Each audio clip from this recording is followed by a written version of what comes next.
ದೇಗುಲ ರೋಡ್ನಲ್ಲಿ ಕಾಳಗ ಶುರು ಮಾಡಿದ್ದಾರೆ. ಜನ ಜಗಳ ಬಿಡಿಸೋಕೆ ಪ್ರಯತ್ನ ಪಟ್ಟರು, ನೋ ಯೂಸ್.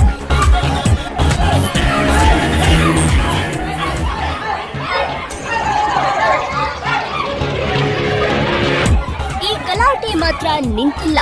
ಲೇಡೀಸ್ ಅಂತೂ ಒಬ್ರಿಗೊಬ್ರು ಕೂದಲು ಹಿಡಿದು ರಸ್ತೆಯನ್ನೇ ರಣಾಂಗಣ ಮಾಡಿದ್ದಾರೆ. ಬೀದಿ ಅಂತಾನೂ ನೋಡದೆ ಮಾರಾಮಾರಿಯೇ ನಡೆಸಿದ್ದಾರೆ.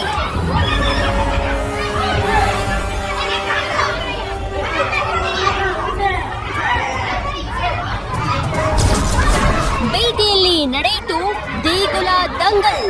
ಹೀಗಾಗಿ ಅಯ್ಯಪ್ಪ ಭಕ್ತನ ಬಲಿ.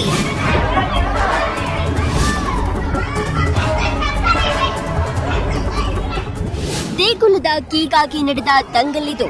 ದೇವಸ್ಥಾನದ ಅಧಿಕಾರಕ್ಕಾಗಿ ನಡೆದ ಸಂಘರ್ಷವಿದು. ಆದ್ರೆ ದೇಗುಲಕ್ಕಾಗಿ ನಡೆದ ಸಂಘರ್ಷ ಕೊನೆಗೆ ಅಂತ್ಯವಾಗಿದ್ದು ಕೊಲೆಯಲ್ಲಿ.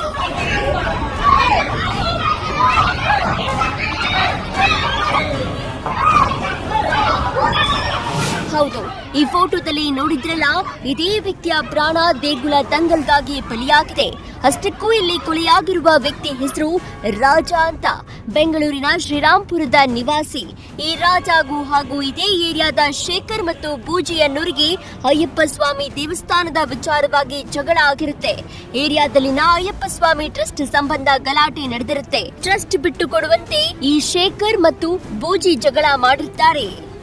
ಇದೀಗ ಈ ಗಲಾಟೆ ವಿಕೋಪಕ್ಕೆ ಹೋಗಿದ್ದು ಕೊನೆಗೆ ದೇಗುಲದ ಕೇಗಾಗಿ ಅಯ್ಯಪ್ಪ ಭಕ್ತ ಬಲಿಯಾಗಿ ಹೋಗಿದ್ದಾನೆ. ನಾನು ಪ್ರೆಸಿಡೆಂಟು ಟಿ ನಾಗೇಂದ್ರ ಅಂತ. ನನಗೆ ಒಂದು 4 ದಿನ ಮುಂಚೆ ನಾನು ಹೊಡೆದ್ರು ಕರೆದು 10:30 ನೈಟು. ಅದಕ್ಕೆ ಏನು ಫೋನ್ ಮಾಡಿದ್ದಕ್ಕೆ ವಾಜ ಹುಡುಗರು ಹೊಡೆದ್ರು. ನೀನು ದೇವಸ್ಥಾನ ಬಿಟ್ಟು ಬೀಗ ಕೊಟ್ಬಿಡ ಅಂದರು. ಬೀಗ ಕೊಟ್ಬಿಟ್ಟು ಬೀಗ ಕೊಟ್ಟಿದ್ದಕ್ಕೆ ಅವರು ಮಾತೆಲ್ಲ ಬೈದರು. ಸರಿ ಆಯ್ತಂತ ವಾದ ತಿಂದು ಬಂದ್ಬಿಟ್ಟೆ. ಅವರು ಬೀಗ ಕೊಡಿ ಅಂದರು. ಕೊಟ್ಬಿಟ್ಟಿನಿ ಸರ್. ಬೀಗ ಕೊಟ್ಟಾದ್ಮೇಲೆ ನಾವೇ ನಡ್ಸ್ಕೊಂತ ಕೊಟ್ಬಿಡಿ. ಕೊಲೆಯಾಗಿರುವ ರಾಜ ಗುರುಸ್ವಾಮಿಯಾಗಿದ್ರು. ಹೀಗಾಗಿ ಅಯ್ಯಪ್ಪ ಸ್ವಾಮಿ ಟ್ರಸ್ಟ್ ನ ರಾಜನೇ ಉಸ್ತುವಾರಿ ವಹಿಸಿಕೊಂಡಿದ್ರು. ಆದ್ರೆ ಈ ಶೇಖರ್ ಮತ್ತು ಬೂಜಿ ಅನ್ನೋರಿಗೆ ಈ ಟ್ರಸ್ಟ್ ನ ಹೇಗಾದ್ರೂ ಮಾಡಿ ತಮ್ಮ ವಶಕ್ಕೆ ಪಡಿಬೇಕು ಅನ್ನೋ ಉದ್ದೇಶ ಇತ್ತು.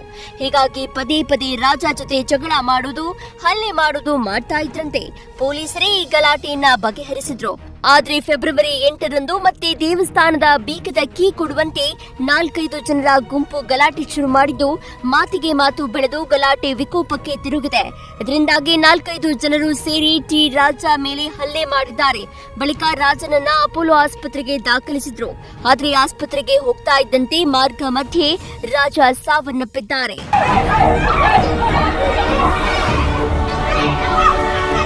ಅಯ್ಯಪ್ಪ ಗ್ರೂಪ್ ಇದೆ ಸರ್. ನಮ್ಮ ಅಣ್ಣ ಗುರುಸ್ವಾಮಿ ಬಂದ್ಬಿಟ್ಟು ಯಾವಾಗ ಅವ್ರದ್ದೇ ಗಲಾಟೆ ಆಗೋದು. ಶೇಖರು ಬುಜ್ಜಿ ಅಂತ ಯಾವಾಗ ನೋಡಿ ಗಲಾಟೆ ಆಗ್ತಾಯಿದ್ದು ಅಯ್ಯಪ್ಪ ಸಮಿತಿ. ಅದು ಬಂದ್ಬಿಟ್ಟು ನಾವು ಕೇಳಿದ್ವಿ. ಮೊನ್ನೆ ನೈಟು ನಮ್ಮ ಅಣ್ಣನ ಕರೆದ್ಬಿಟ್ಟು ಹೊಡೆದ್ರು 12 ಗಂಟೆಗೆ. ನಾವು ಹೋಗ್ಬಿಟ್ಟು ನಾನೇ ಕೇಳಿದ್ದು, ಏನು ನಮ್ಮ ಅಣ್ಣಗೆ ಹೊಡೆದಿರ, ಯಾವಾಗ ನಿಮ್ಮದೇ ಗಲಾಟೆ ಅಂತ. ಆಮೇಲೆ ಸರಿ ಹೋಗ್ಲಿ ಕಂಪ್ಲೇಂಟ್ ಮಾಡಬಾರ್ದು ಅಂತ ಸುಮ್ಮನೆ. ತಿರ್ಗಾ ಶನಿವಾರ ಇಲ್ಲಿ ಪೂಜೆ ಮಾಡ್ತಾಯಿದ್ವಿ. ಕರೆದ್ಬಿಟ್ಟು ನಮ್ಮ ಅಣ್ಣನ ಹೊಡೆದ್ಬಿಟ್ಟು ಏನಂತ ಗೊತ್ತಿಲ್ಲ. ಆಮೇಲೆ ನಾವು ಕಂಪ್ಲೇಂಟ್ ಕೊಡೋಕೆ ಹೋದ್ರು. ಪೊಲೀಸ್ ಅವರು ಬಂದ್ಬಿಟ್ಟು ತಿರ್ಗಾ ನೀವು ಇನ್ನೊಂದು ಕಂಪ್ಲೇಂಟ್ ಮಾಡಿ ಹೋಗಮ್ಮ. ಹೋಗೋಷ್ಟಕ್ಕೆ ನಮ್ಮ ಅಣ್ಣನ ಏನು ಮಾಡಿದಾರೋ ಫುಲ್ ಇಲ್ಲಿ ಓಪನ್ ಆಯಿತು. ನಾವೆಲ್ಲರೂ ಯಾರಿಲ್ಲ ಕಂಪ್ಲೇಂಟ್ ಮಾಡೋದು. ಮನೇಲಿ ನಮ್ಮ ಅಣ್ಣ ಒಬ್ಬರೇ ಇದ್ದರು. ಏನಲ್ಲಿ ಹೊಡೆದ್ರೋ ಗೊತ್ತಿಲ್ಲ. ನಿಮ್ಗೆ ನ್ಯಾಯ ಮಾಡಬೇಕು ಅಷ್ಟೇ ಅಷ್ಟೇ ಅಷ್ಟೇ ಅಷ್ಟೇ. ಶೇಖರ್ ಬುಜ್ಜಿ ಅನ್ನೋರೇ ರಾಜ ಕೊಲೆ ಮಾಡಿದ್ದಾರೆ ಅಂತ ಕುಟುಂಬಸ್ಥರು ಆರೋಪಿಸುತ್ತಾರೆ. ಅವರ ಕುಟುಂಬದವರೇ ನಮ್ಮ ಮೇಲೆ ಹಲ್ಲೆ ಮಾಡಿದ್ರು. ಈಗ ನಮ್ಮ ಅಣ್ಣನ ಜೀವವನ್ನ ಬಲಿ ಪಡೆದಿದ್ದಾರೆ. ಈಗ ಇನ್ನೊಬ್ಬ ಅಣ್ಣನಿಗೂ ಅವರು ಏನು ಮಾಡ್ತಾರೋ ಗೊತ್ತಿಲ್ಲ ಅಂತ ರಾಜ ಕುಟುಂಬಸ್ಥರು ಆತಂಕ ಹೊರಹಾಕಿದ್ದಾರೆ. ಕೇಳಿದ್ದಕ್ಕೆ ಇವಾಗ ನಾವು ಪೂಜೆ ಮಾಡ್ತೀವಿ, ಬೀಗ ನಮ್ಮ ಕೈ ಕೊಡಿ ಅಂದ್ರೆ ಇಲ್ಲ ನಾವು ಕೊಡೋದಿಲ್ಲ. ತಿರ್ಗಾ ಆಯ್ತು ಬಿಡು ನೀವೇ ತಗೊಳ್ಳಿ ಬೀಗ ಅಂತ ಕೊಟ್ಟಿದ್ವಿ. ಕೊಟ್ಟಿದ ತಕ್ಷಣ ತಿರ್ಗಾ ಬೀಗ ಕೊಟ್ಬಿಟ್ಟು ಇಷ್ಟು ಗಲಾಟೆ ಮಾಡಿಬಿಟ್ಟು ಇಲ್ಲೇ ಗಲಾಟೆ ಆಯಿತು. ಫುಲ್ಲು ವೀಡಿಯೋನು ಎಲ್ಲ ಹೊಡೆದಿದ್ದು ಎಲ್ಲ ಇದೆ. ನಾವು ಕಂಪ್ಲೇಂಟ್ ಕೊಡೋ ಅಷ್ಟುವಾಗೆ ಬೆಡ್ರೂಮಲ್ಲಿ ಹಾಕ್ಬಿಟ್ಟಿದ್ದಾರೆ. ಫುಲ್ ಇದು ಓಪನ್ ಆಯಿತು.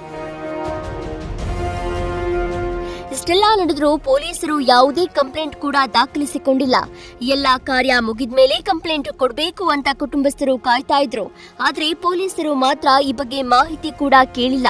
ಹೀಗಾಗಿ ಪೊಲೀಸರ ನಡೆ ಬಗ್ಗೆ ಹತ್ಯೆಯಾಗಿರುವ ರಾಜ ಕುಟುಂಬಸ್ಥರು ಅನುಮಾನ ವ್ಯಕ್ತಪಡಿಸಿದ್ದಾರೆ. ಸರ್ ಪೊಲೀಸರು ಬಂದಿದ್ದೀರಾ ಅಂದ್ರು, ನೀವಾಗ ಅಂತ ನಮಗೆ ಪೊಲೀಸರು ಕಳಿಸ್ಬಿಟ್ರು. ಅವ್ರು ಏನು ಬಂದಿಲ್ಲ ಮೇಡಮ್. ಅವರು ನೀವು ಹೋಗಿ ನಿಮ್ಮ ಸಾಯಂಕಾಲ ಒಳಗಡೆ ಒಂದೇನೋ ಹೋಗ್ತದೆ ಅಂತಾರೆ ಸರ್. ಪೊಲೀಸರು ಅಂದ್ರೆ ಪೊಲೀಸರು ನಮ್ಗೆ ಕಳಿಸ್ಬಿಟ್ರು. ನೀವು ಹೋಗಿ ಆಮೇಲೆ ಸತ್ತಾದ್ಮೇಲೆ ಈಗ ನಿಮ್ಮ ಅಣ್ಣ ಸತ್ತೋರ ವಿಷಯ ಪೊಲೀಸರು ಗೊತ್ತಿದೆ, ಕಂಪ್ಲೇಂಟ್ ಕೊಟ್ಟಿದ್ದು ಸರ್. ಈಗ ಫಸ್ಟೇ ನಾವು ಅವ್ರು ಕಳಿಸ್ಬಿಟ್ರು ನಾವು ಸ್ಟೇಷನ್ಗೆ. ನಿಮ್ದೇನು ಹೋಗಿ ಅಂತ ಎಲ್ಲ ಕೊಟ್ಟಿದ್ದಾರೆ. ಈಗ ಸುತ್ತಲ ಕೊಟ್ಟಿಲ್ಲ ಅಲ್ಲಿ.